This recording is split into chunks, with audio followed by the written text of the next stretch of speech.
اگه دلتنگشی بیا اینجا تا بهت بگم الان تو چه حالیه. سلام به چنل یوتیوب آنیلفال، خیلی خوش اومدین. امیدوارم که حال دلتون عالی باشه. میخوایم بررسی کنیم ببینیم شخصی که شما دلتنگشی در حال حاضر داره چیکار میکنه، تو چه حال و هوایی، آیا اونم دلتنگ شماست، آیا بهتون فکر میکنه، چه احساسی داره، چه برنامه و تصمیمی داره و یه بررسی کلی داشته باشیم. قبل از اینکه بخوام انرژی خوانی رو شروع کنم لازمه که 2 تا نکته رو من بهتون بگم. یکی این که انرژی خوانی های من اصلا زمان ندارم و من معتقدم اگر نیاز باشه شما پیغامی رو بشنوید این ویدیو خود شما رو پیدا میکنه و معمولا انرژی خوانی های من برای افرادی که چنل رو سابسکرایب داشته باشم جوابدهی داره.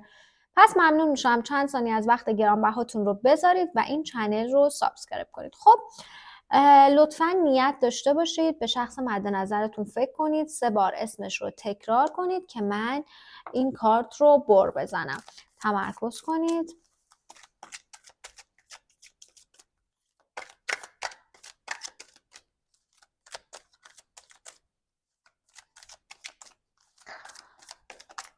خب بسم الله الرحمن الرحیم. میگه که این شخص هم خیلی بلا تکلیف و پا در حواس و نمیدونه میخواد چیکار کنه، نمیدونه تصمیمش چیه و کلا داره از زاویه دیگه‌ای به شما و رابطه نگاه میکنه. حالا چه در ارتباط عاطفی باشید، چه ارتباطتون کات شده باشه، این شخص خیلی بلا تکلیفه، خیلی با در حواس، خیلی سردرگمه، خیلی توی یک اوضاع آشفته و به هم ریخته‌ای داره به سر میبره و میشه گفت که دورادور و مخفیانه شما رو دید میزنه، شما رو چک میکنه، آمارتون رو از این ور اون ور میگیره. یعنی همچین بیخبر هم نیست، میدونه شما تو چه حال اوضاعی هستین، مخصوصا کسایی که کاتین، فاصله دارین، سرد شدین با هم دیگه.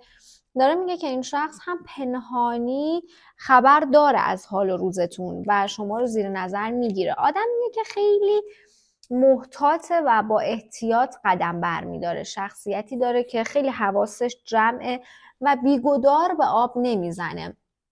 میشه گفت که آدمی که خیلی سخت تصمیم میگیره، همه جوانب رو در نظر میگیره و کلا آدم پیچیده‌ایه. در ظاهر داره نشون میده که من درگیر کار و درس و مسائل مالی و مشغله های شخصی خودمم و یه جورایی داره سر خودش رو گرم میکنه، اما کل ماجرا این نیست. یعنی این چیزی که تو داری میبینی، این اخباری که داره ازش به گوشت میرسه یا چیزی که داره به تو نشون میده در واقع ویترینه. این آدم واقعا 24 درگیر کار و زندگی و تحصیل و خانواده و مسائل شخصیش نیست.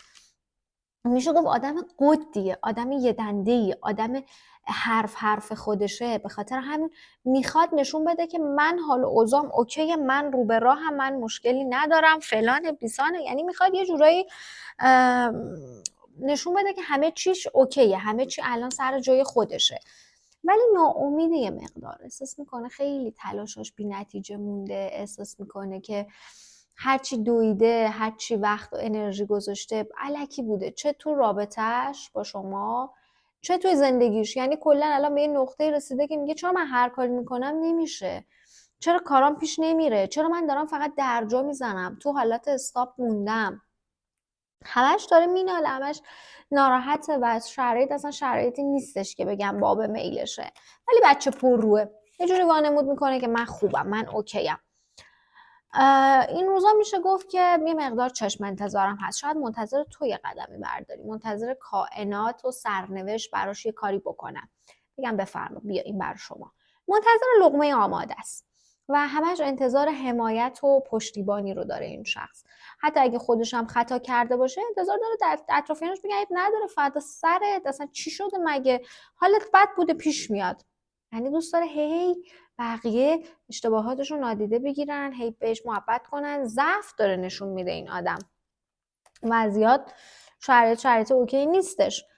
خیلی به یک صحبت و گفتگوی جدی فکر میکنه، مثلا خیلی دوست داره که صحبت کنه باهات، مخصوصا اگر کاتین یا فاصله دارین. این شخص دوست داره یه قراری با تو داشته باشه، یه قرار توی یک مکانی که به جز خودش هستن افراد دیگه ای هم، یعنی مکان خلوتی نیست و حرفایی رو آماده کرده که بهت بزنه. خیلی دوست داره باهات حرف بزنه دیگه. خلاصه قبل از اینکه انرژی خوانی رو ادامه بدم یه لینک هم میذارم روی صفحه براتون، حتما برید ببینید، لایکش کنید، کامنتش کنید، یعنی کامنت بذارید. اگر که موضوع ذهنتون رو درگیر کرده برید ویدیو رو ببینید، شاید جوابش توی اون ویدیو باشه.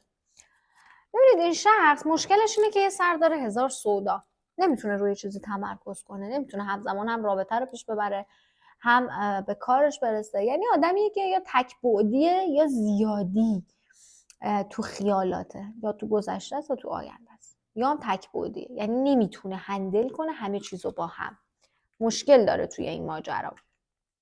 اما میگه که خیلی از نظرش خاصی، متفاوتی، ظاهری، شخصیتی، کلا فکر میکنه که تو یه بعد دیگه‌ای، یه لول دیگه، یه سطح دیگه‌ای، براش الهام بخشی، حس خوبی ازت میگیره، مثل یک مانترا براش میمونی.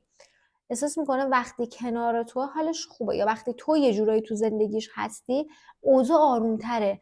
با اینکه همیشه شاید مثلا اختلافات و مشکلاتی باشه، ولی انگار وقتی تو هستی یکم وضعیت بهتره. احساس میکنه واقعا بودنت یه جورایی خودش دوای درده.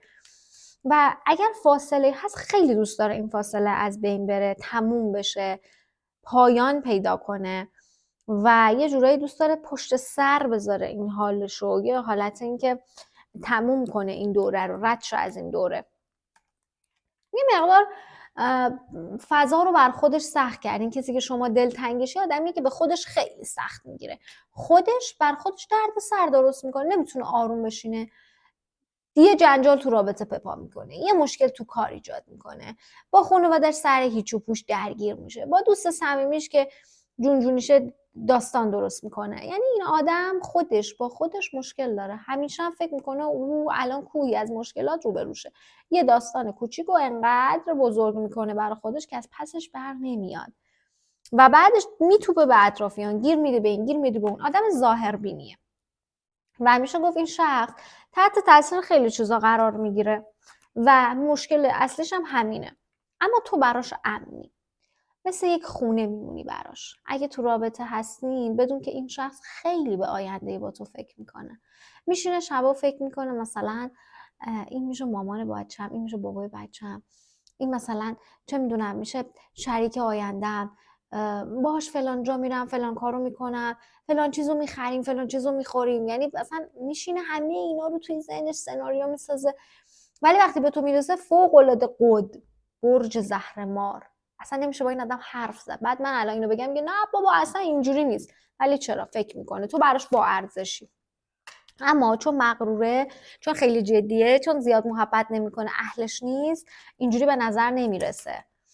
اما این شخص یه جوری خودش رو به تو وصل میبینه. یعنی تو اگه کات کردی منتظر باشین با پای خودش برگرد، یا اگه تو رابطه هستین بدون که این شخص نمیتونه راحت از تو دست بکشه. تو شدی جزئی از زندگیش، روتینی براش.